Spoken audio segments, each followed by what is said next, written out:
আরে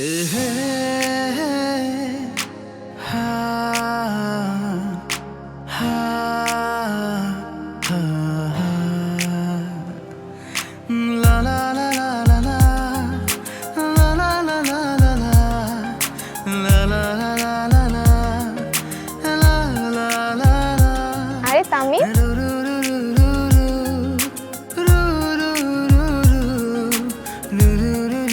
আরে কে, কেমন আছো তুমি? ভালো আছি। চিনে ফেলেছো?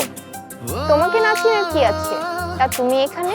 আসলে আমার এখানে একটা নতুন প্রজেক্ট চলতেছে আর আমার গাড়িটার সামনে আসতেছে, তো তাই আমি যাচ্ছি সামনে।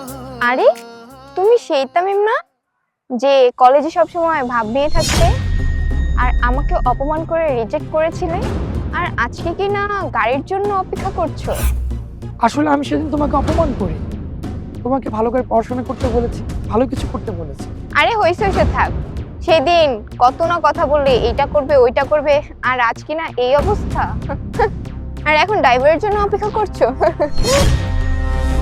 আর আমাকে দেখো, গাড়ি দিয়ে সব সময় চলাফেরা করি। তা নয়, আসলে আমি এখন তুমি কি বলবে? আমি সেদিনের জন্য দুঃখিত। আরে স্যার, আপনি এখানে কেমন আছেন? আপনি? এই তো ভালো। কেমন আছো তুমি? আমি ভালো আছি স্যার। আপনি এখানে? আপনার তো বাইরে থাকার কথা ছিল। আগামীকাল কেন আপনার ফ্ল্যাট? হ্যাঁ, আগামী সপ্তাহে ফ্লাইট ছিল কিন্তু ওটা ক্যান্সেল করা হয়েছে। আর এই ফাঁকে ভাবলাম এই প্লটটা দেখতে আসি। কিন্তু স্যার, আমাকে তো কিছু জানালেন না। আর এই সবকিছু ঠিক ছিল, কিন্তু কাল রাতে হঠাৎ করে ফ্লাইটটা ক্যান্সেল হয়েছে, তাই ভাবলাম এই প্রজেক্টটা দেখতে আসি সকালে যে কতটুকু কাজ হয়েছে। আরে ফাহিম, এটা তো তামিম। তুমিও কি স্যার বলছো কেন? আর তামিম দেখো, এটা আমার হাজবেন্ড। ও এই কোম্পানির ম্যানেজার। এখান থেকে আমাদেরকে গাড়ি বাড়ি সবকিছু দেয়া হয়েছে।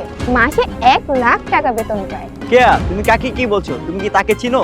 ফাহিম, তোমাকে না বলেছিলাম আমার কলেজ লাইফে একজন অহংকারী ছিল, তার ক্যারিয়ারের জন্য আমাকে রিজেক্ট করেছিল? এই সেই তামিম। কেয়া, উনি হচ্ছে আমাদের কোম্পানির এমডি। কি বলো? ও তোমাদের এমডি? তোমাদের এমডি না বাইরে থাকে? কেয়া, হ্যাঁ, উনি বাইরে থাকে। ওনার আগামীকালকে ফ্লাইট ছিল, বাট উনি যায়নি। উনি এই নতুন প্রজেক্টটাকে দেখতে এসেছে। মানে এই কোম্পানিতে তুমি কাজ করো? হ্যাঁ। তাহলে গাড়ির জন্য কেন দাঁড়িয়ে আছো? সরি স্যার, রাস্তায় অনেক জ্যাম ছিল, তার জন্য আপনার অনেক অপেক্ষা করতে হবে। Sorry sir. আরে না, ব্যাপার না, আমি সব ম্যানেজ করে নেবো, তুমি যাও। আরে কেয়া, শোনো, সেদিন আমি তোমাকে আমার অহংকারের জন্য তোমাকে রিজেক্ট করি, আমি তোকে তোমার অহংকারের জন্য রিজেক্ট করেছি। আর আজকে এই যে গাড়ি বাড়ি অফিস প্রপার্টি যা দেখছো না, সবই আমার। আমি তোমার সফলতার জন্য তোমাকে চেয়েছিলাম, আজ থেকে আমি সফল। পারলে তোমার মন মানসিকতা বদলে ফেলো। ভালো থেকো।